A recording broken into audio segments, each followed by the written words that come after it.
Bismillahirrahmanirrahim. Dear viewers, from today I begin this lecture series on the collection and transmission history of the Quran.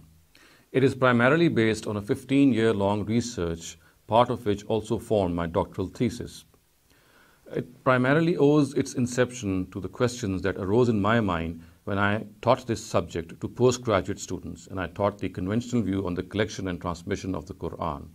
And then as I taught and studied this subject, more questions arose in my mind, and I made a commitment to myself that I shall try my best to find out the truth behind these questions.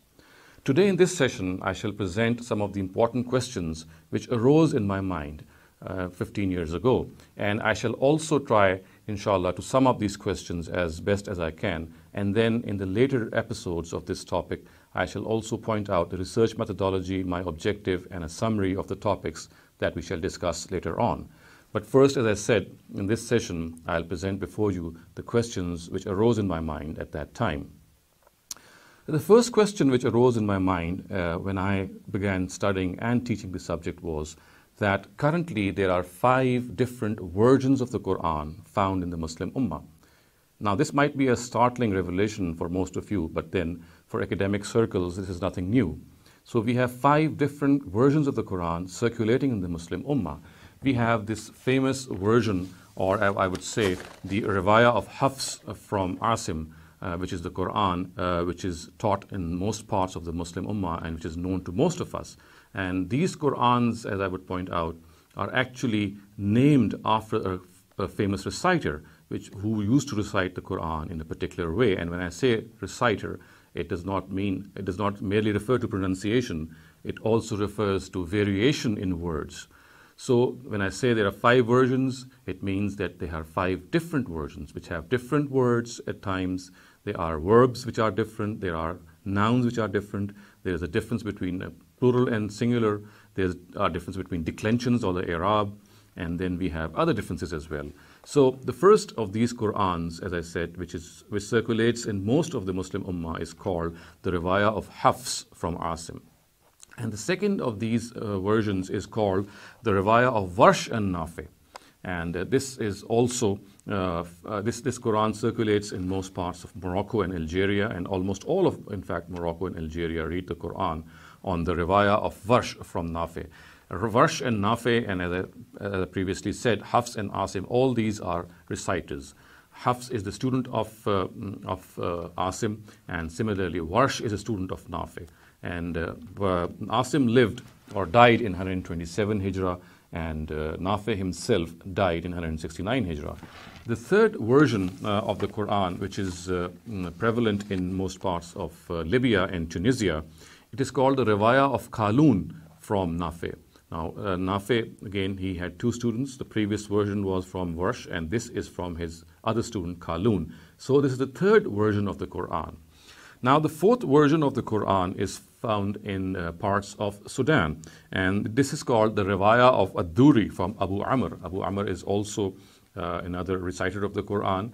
And may I also point out that Asim himself lived in Kufa and Nafi in Medina, and Abu Amr, whose qiraat I'm just mentioning, he lived in Basra. And as I said, his Quran is found in most parts of Sudan. And finally, we have the Quran of Hisham. The Riwayah of Hisham from the qiraat of Abdullah ibn Amir. Abdullah ibn Amir was a reciter of Damascus, and he died in 118 Hijrah.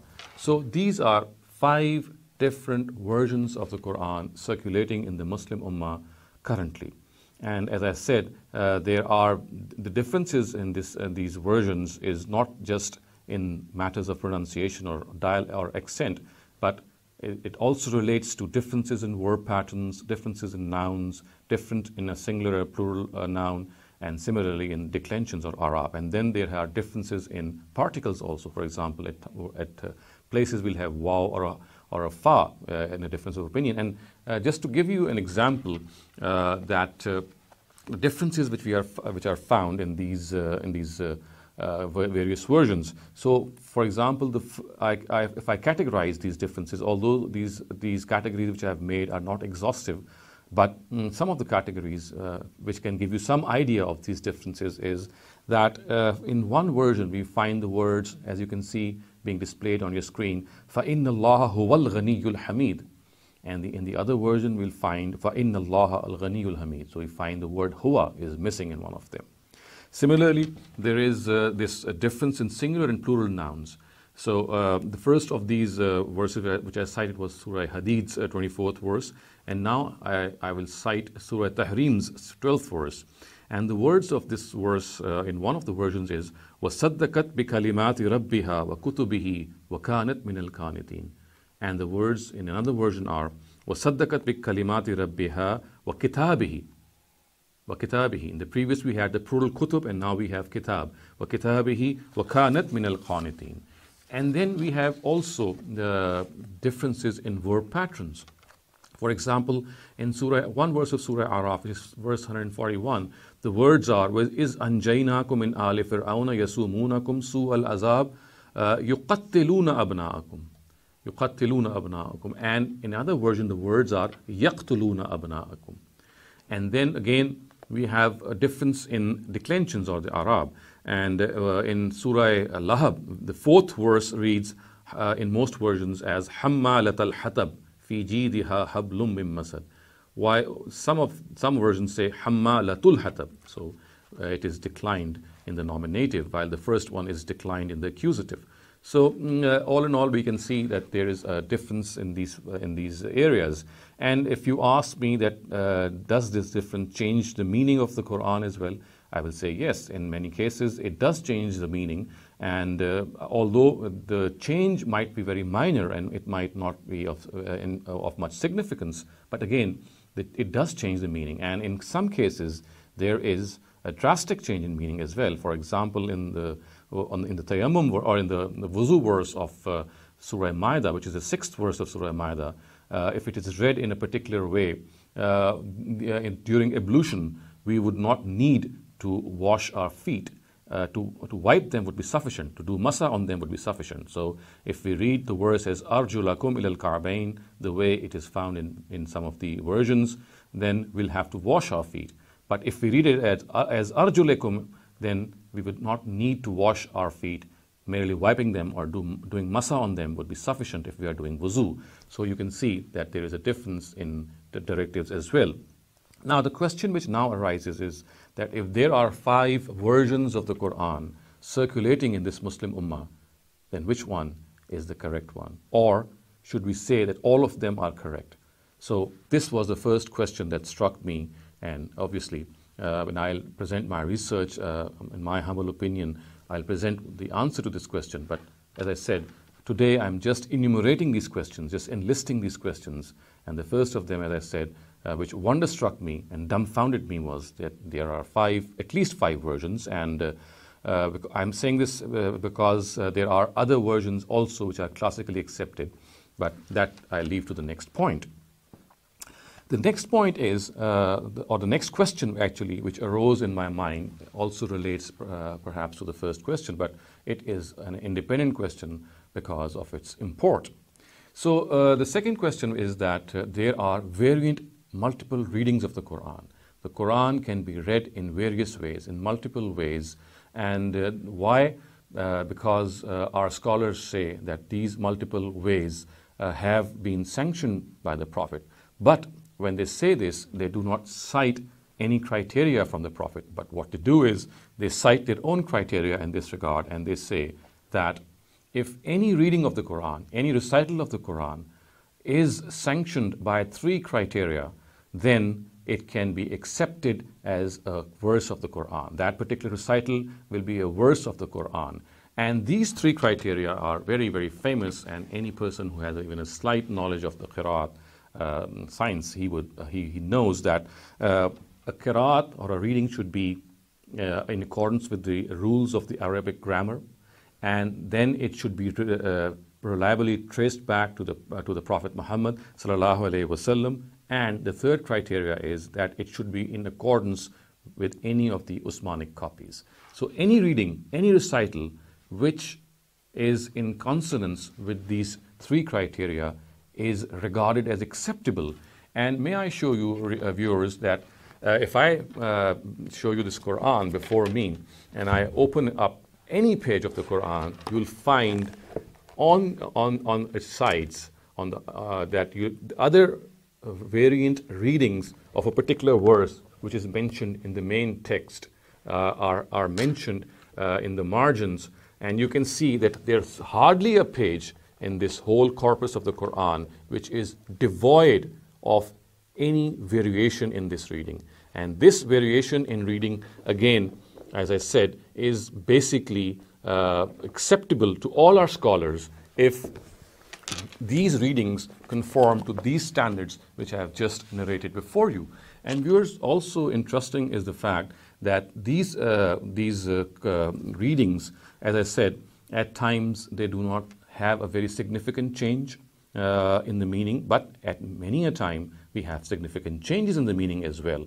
Because when words change, when we find that there is a difference in declensions, in verb patterns, in nouns, the meaning obviously changes. And just to quote a very glaring example, in again the same verse, Surah Maida's 6th verse, we find that in the case of dry ablution or tayammum, now one verse has the words أَوْ لَامَسْتُمُ النِّسَاءَ, or I would say most versions, which means that if men have had intercourse with their wives and they do not find water for ablution, then they can do tayammum. However, in one of the other versions, which is one of the other recitals, which is attributed to Hamza, a famous reciter of Kufa, the words are lamastumun nisa, which means that this is only allowed if a husband has kissed or touched his wife, and then he finds no water, and then he can do dry ablution. So in lamastumun nisa, the version which says lamastumun nisa, it would mean that dry ablution is allowed in the case of sexual intercourse between a husband and wife. But in the case, if the verse is read as lamastumun nisa, that is without an alif, it would mean that it is only allowed if they have kissed or touched each other. So you can see that merely this variation produces a difference in directives as well. So the question arises that if we have to accept any recital as the Quran, the obvious question which would come in my mind would be that it has to be sanctioned by the Almighty or by His Prophet. Now, lo and behold, here we find neither the Almighty nor the Prophet sanctioning these recitals or not giving any criteria of accepting these recitals. These criteria have been formed by our scholars of the Ummah. When I say these three criteria, it means that these three criteria have not been given to us by the Almighty, not been given to us by the Prophet Muhammad ﷺ himself. It is the scholars of the Ummah who say that any recital, any reading of the Quran, any qiraat of the Quran, if it conforms to these three standards, then it shall be held acceptable. So as I said, the question which arose in my mind is that why? Only God and His Prophet should be given or has been given or invested with this authority of regarding anything to do with the Quran. So how can we regard something which a scholar of the Quran, who is perhaps 100 or 200 years, who lives 100 or 200 years after the revelation of the Quran, who has given him the authority to decide what the Quran is and what it is not? The third question, viewers, which arose in my mind is regarding certain narratives which are found in our canonical hadith books, which give us this very, very stark impression that the Quran we have today with us is incomplete. The Quran we have today with us is not complete. It is imperfect. It has something which has been left out. And I can quote many examples, but for the lack of time, I would content myself in citing two very common examples which are perhaps known to any student of the Quran who has studied the history of the Quran. So the third question, as I said, which struck my mind and which caused a lot of doubt in my mind was that we have this impression that the Quran we have today is not complete. Now, the first of these verses is the stoning verse, which is found in Bukhari.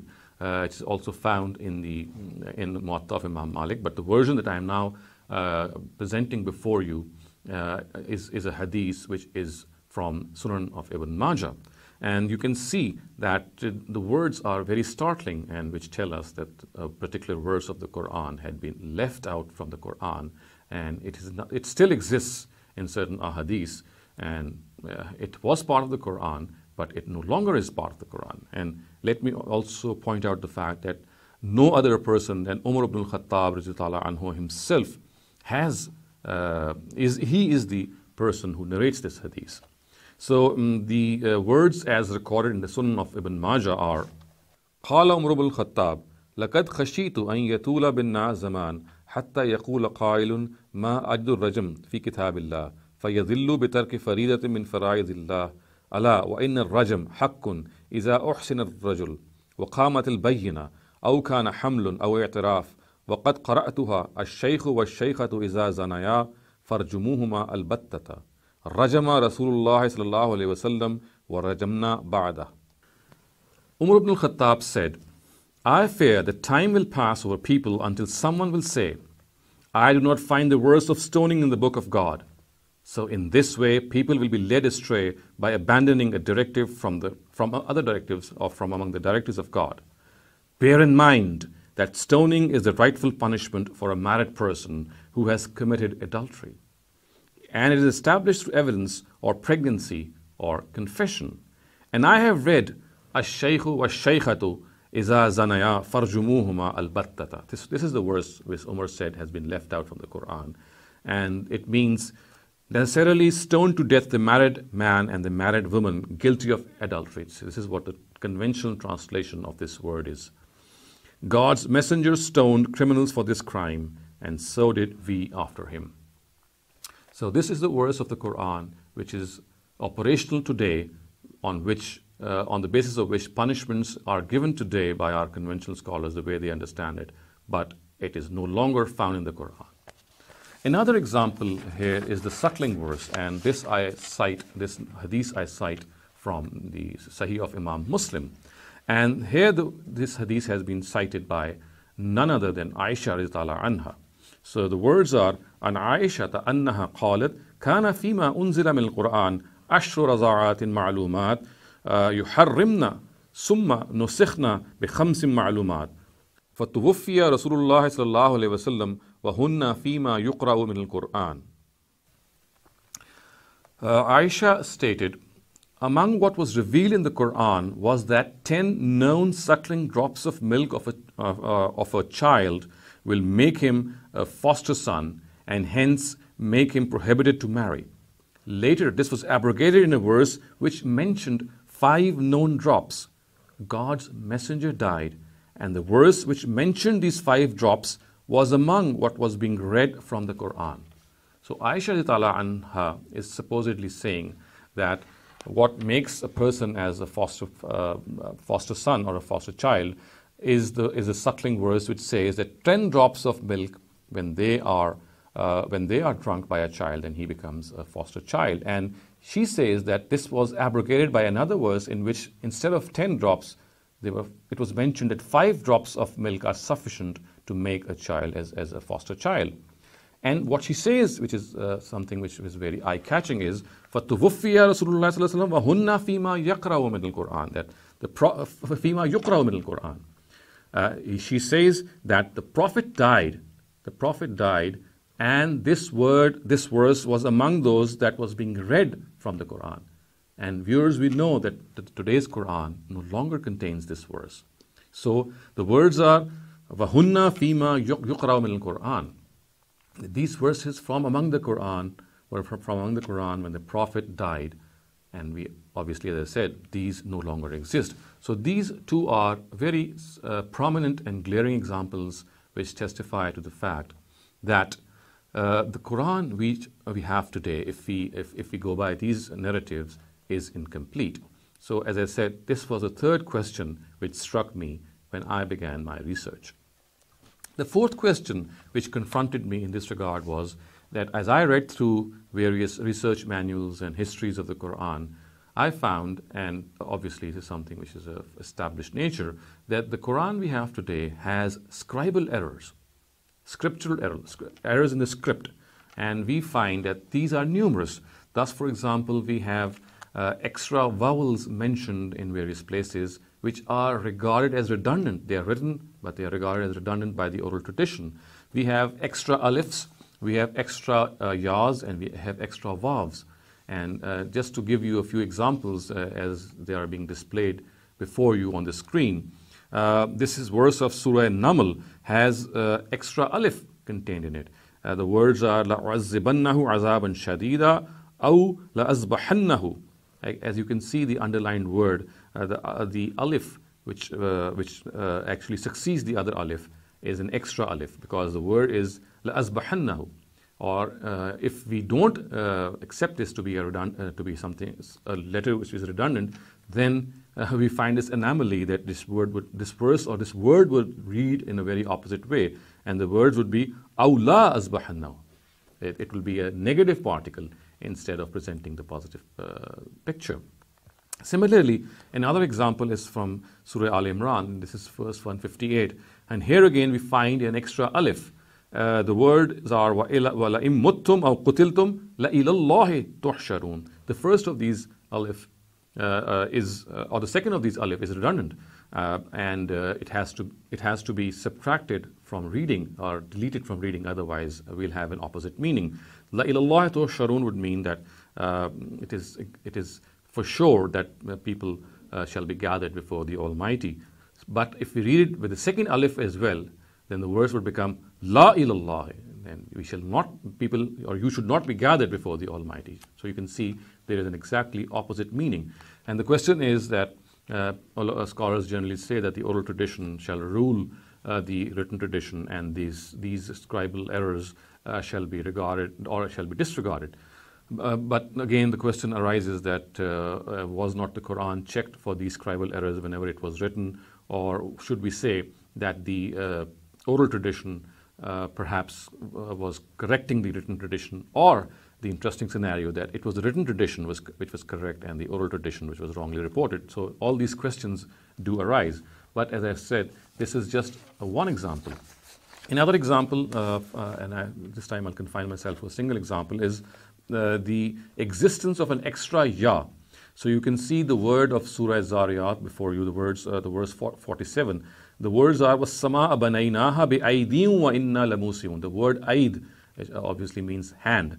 You can see that there are two yas in that word. It should have had only a single ya, but we find that there are two yas. And strangely enough, and quite amusingly, we find some of our mufassirun, some of our exegetes saying, since the hand of God is being referred to here, so therefore we have two yas here.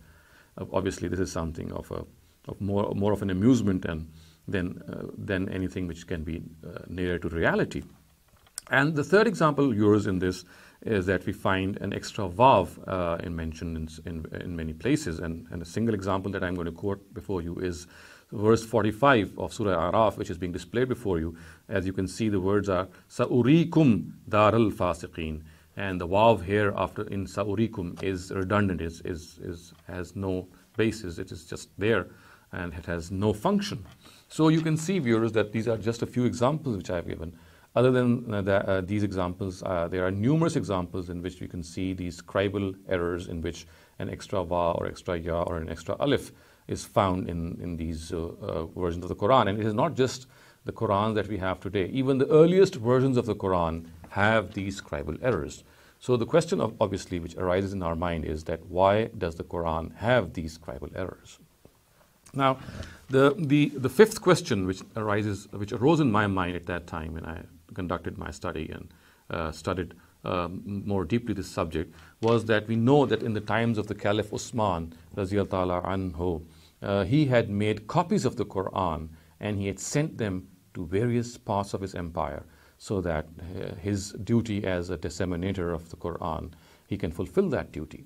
Now, viewers, I was struck by this question because our source books say, most of them say, almost all of them say, that these versions or these copies of the Quran which Usman made in his times were different from each other.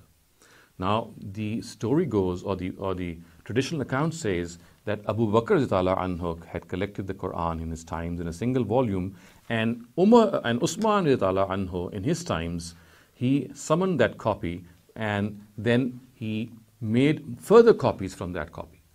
Now, one would obviously expect that if copies are being made from a Quran, then they have to be true copies. They have to reflect exactly what the original copy said. And we also know that the original copy was a single version of the Quran. But we are struck again by this question. But when Usman made these copies, anhu, there were variations in these copies. There were differences in these copies. They were not reflecting what the original Quran of Abu Bakr had written in it. But we find that there are variations, and I counted once that there are at least 60 variations between these various versions, as they have been given to us by our worthy scholars. And just to give you a few examples, it is said in the Kufan and the Basran codex of the Quran, which Usman sent, the words of Surah Baqarah's ayat, verse 132 are وَوَصَّى بِهَا إِبْرَاهِيم. The words are وَوَصَّى بِهَا إِبْرَاهِيم. However, in the Medinan codex, the words are وَأَوْصَى بِهَا إِبْرَاهِيم. Again, we find this difference, this variation. So the question is, what exactly was written in Abu Bakr's version? Was it Wassa or was it Awsa? If it is Wassa, why was another copy made with Awsa? And if it was Awsa, then why was a copy made with Wassa? And obviously, viewers, we could not have seen both these words written on that Quran, because we find that Abu Bakr's version was of basically a single Quran, or a single version of the Quran. Similarly, viewers, in the Medinan and the Basran codex, the words were وَوَصَّيْنَا الْإِنسَانَ بِوَالِدَيْهِ حُسْنًا. However, in the Kufan codex, which Usman sent to Kufa, the words were وَوَصَّيْنَا الْإِنسَانَ بِوَالِدَيْهِ إِحْسَانًا. So in the Basran and the Medinan codex, the words were Husna. The last word was Husna, and in the Kufan codex, it was Ihsana. And again, another example, in the Iraqi codex, the words were هُوَ الَّذِي يُسَيِّرُكُمْ فِي الْبَرِّ وَالْبَحْرِ. But in the Syrian codex, the words are هُوَ الَّذِي يُنْشِرُكُمْ فِي الْبَرِّ وَالْبَحْرِ. So we have a difference of words. In the Iraqi codex, the words were يُسَيِّرُكُمْ, and in the Syrian codex, the words are يُنْشِرُكُمْ. So this was the fifth question which confounded me, that why were copies of the Quran in the times of Usman different from one another, and he even sanctioned them.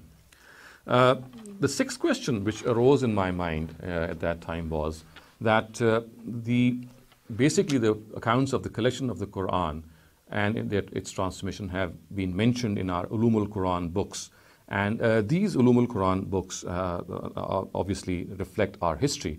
But then again, these Ulumul Quran books are basically recounting what our initial Hadith books have mentioned, what has been mentioned in these Hadith books. That's, for example, Imam Bukhari's Al-Jami' al-Sahih, or Imam Muslim's Al-Jami' al-Sahih, and the rest of the the canonical books. Whatever has been mentioned in them, they are basically our sources of the collection of the Quran narratives as well as its transmission.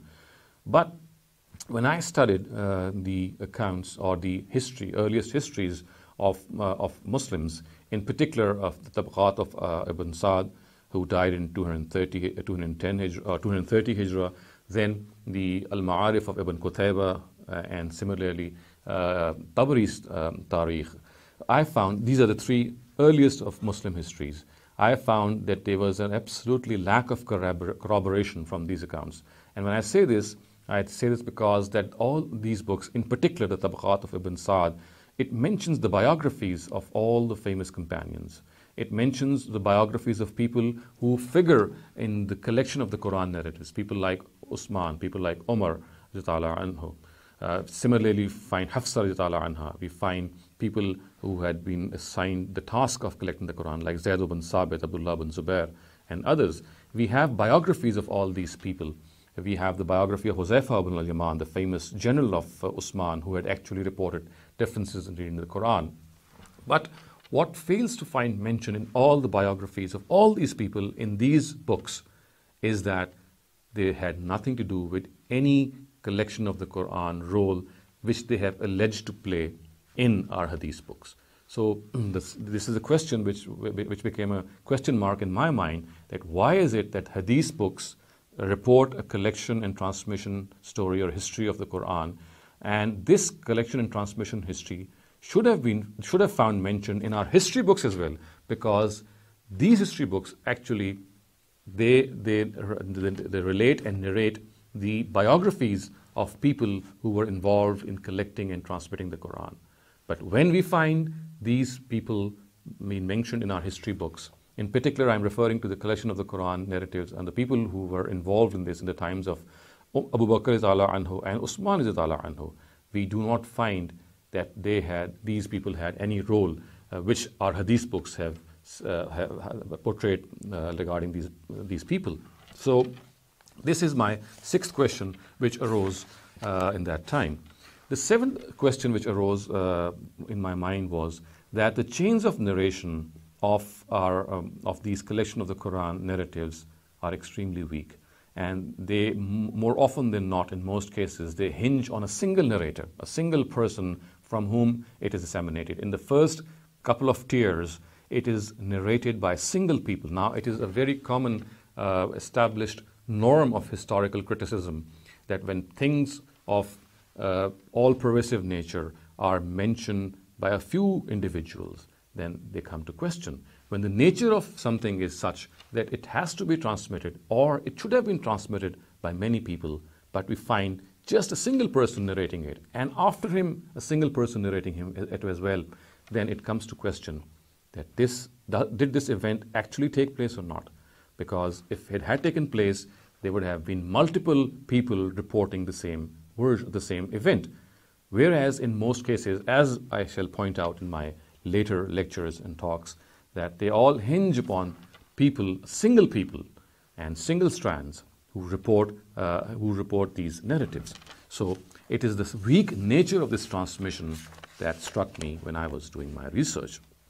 The eighth question which arose in my mind was that there is a serious and a severe difference in the reporting of the collection of the Quran in the Sunni and the Shiite books. We have absolutely different Sunni and Shiite accounts of the collection of the Quran. The Sunni accounts regarding the collection of the Quran have a different version of this collection, and the Shiite accounts, which are primarily based on the Kitab of Sulaim ibn Qais, Tabrasi's al-Ihtijaj, and Ali ibn Ibrahim al-Qummi's Tafsir al-Qummi, the way these books describe the collection of the Quran, and obviously they point out that it was Ali anhu who was the first person who had collected the Quran, he brought it over to the Sahaba, the companions who were gathered at the Saqifa of Bani Sa'ida, busy in electing the next caliph or the successor of the Prophet. When he had come over to them and presented the Quran, which was with him, and he had said that it was given to him by the Prophet, and he had collected it, and he has brought this before them. But it was not accepted by the companions, as the Shiite sources say. And the Sunni sources, on the other hand, present a very incomplete picture, and they reject this, or they have a different version of how Ali was involved in this collection of the Quran. And according to them, it was Abu Bakr anhu who, after the death or demise of the Prophet, when there was a battle of Yamama going on between Musaylama ibn Kazzab, and a number of reciters of the Quran had died, did he embark upon the first collection of the Quran as he was advised by Umar anhu. So we find two conflicting versions in two of the mainstream sects of Muslims. Now, the ninth question which arose in my mind was that a famous companion of the Prophet, Abdullah ibn Masud, he is someone who was very close to the Prophet, one of his earliest companions. Now, he is a person from whom you could least expect what I'm going to just narrate before you. He said that the Mu'awwizatayn, or the last two surahs of the Quran, Surah Falaq and Surah Nas, they do not belong to the Quran. It was his view that these two surahs were not part of the Quran. And as it has been reported, that Kana Abdullah yahukkul mu'awwizatayn min masahifihi, that he would delete the Mu'awwizatayn, the last two surahs of the Quran from the Masahif, وَيَقُولْ إِنَّهُمَا لَيْسَتَا مِنْ كِتَابِ اللَّهِ تَبَارَكَ وَتَعَالَى. He would say that they do not belong to the book of God. So this is what Abdullah ibn Masud would say, as has been recorded by our hadith books. Now, the 10th question which arose in my mind was regarding the arrangement of the surahs in the companion codices. Now, as you can see, the order of the Quran Quranic surahs in Abdullah ibn Masud's codex and of Ubay ibn Ka'b's codex is being displayed before you. And this has been brought to surface by Ibn Nadim's Al-Fahrist and Suyuti's Al-Itqan. And they have displayed this arrangement in their own books and said that this is how the Quran was arranged in the companion codices. Again, this question struck me that if the Quran had a different arrangement in different companions and the Quran of Usman again had a different arrangement, then which is the correct arrangement? Why should we give up the arrangement of the other Sahaba and we stick to the arrangement which is found in the codex of Usman anhu? So the numbers that you see, viewers, being displayed before you are the numbers which are found, are the number of the surahs. They represent, each number represents a surah in the Usmanic codex. So these numbers actually are the surahs which are the Usmanic surahs, and the way they have been arranged in these two codices of Abdullah bin Masud and Ubay ibn Ka'b respectively, you can see how starkly this arrangement is different in their codices. Now, the 11th question which struck my mind is that the orthography of the Quran, or the orthographic history of the Quran, in which vowel sounds and diacritics were inserted and the way it has been mentioned, it actually belies common sense.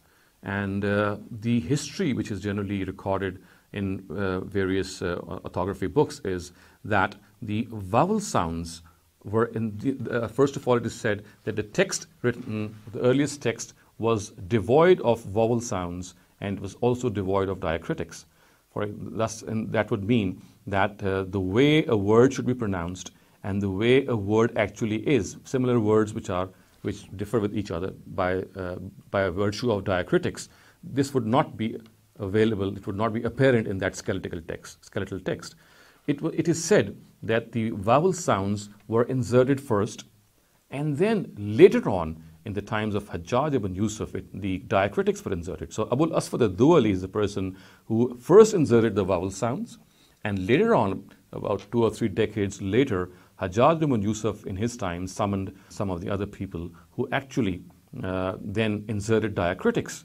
Now, the common sense question which came to my mind is that should it not have been the reverse? Because diacritical marks, or the nuqat, they are an inseparable part of a letter.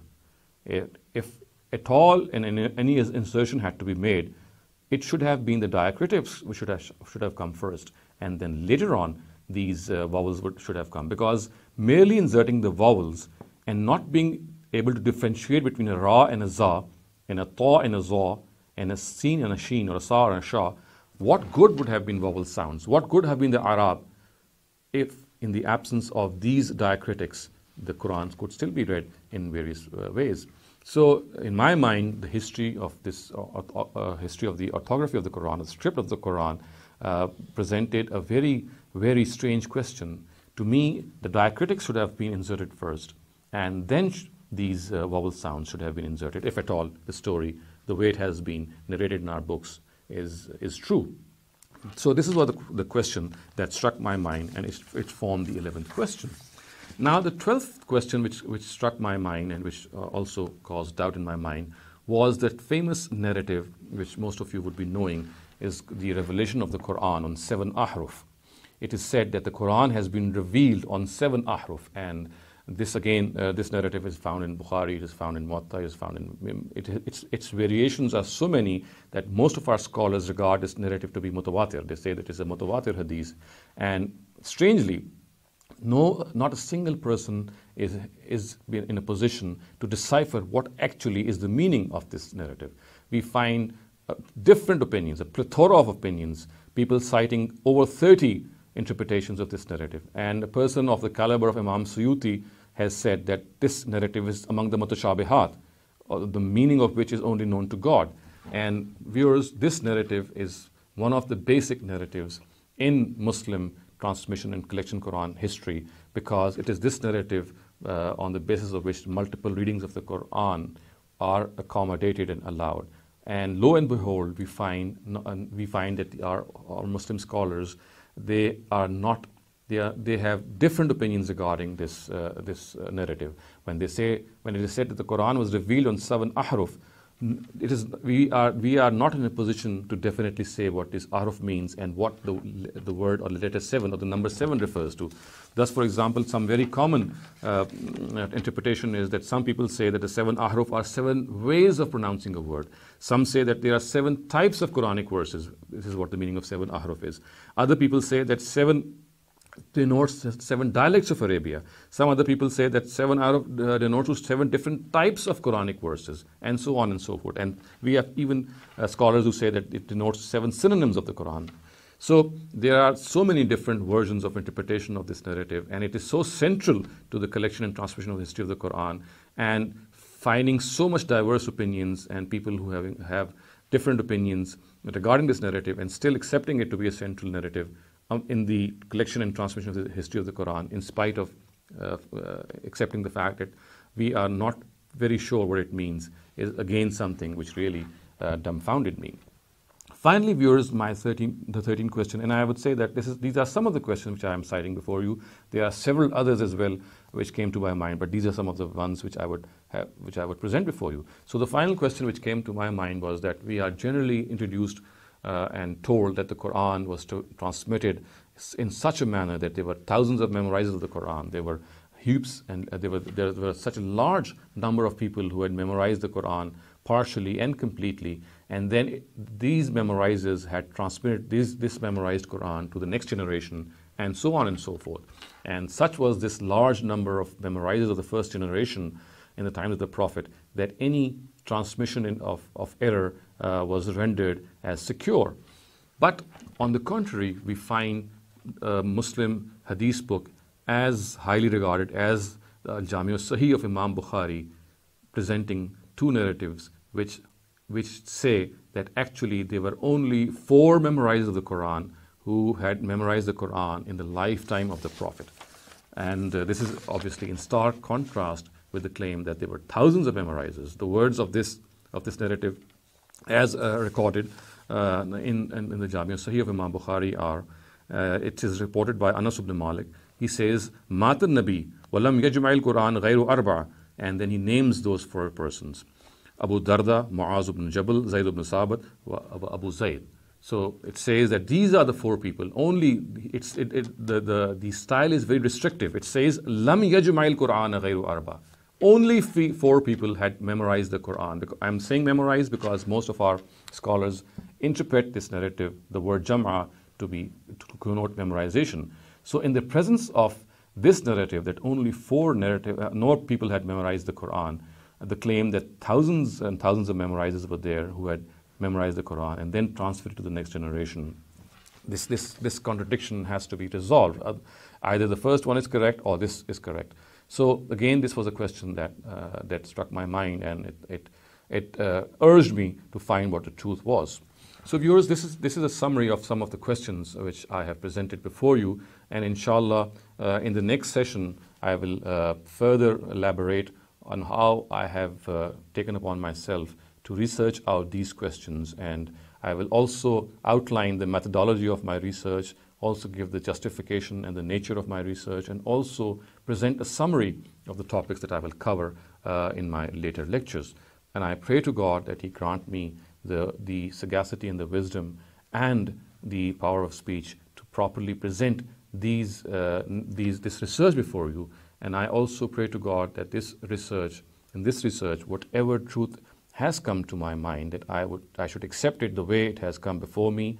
And I also pray to God that this truth which I propagate, I shall always be flexible, that if any critique comes upon it, it convinces me, I shall change my opinion and always try and see what the truth is in this regard. أقول قولي هذا واستغفر الله لي ولكم ولسائر المسلمين والمسلمات.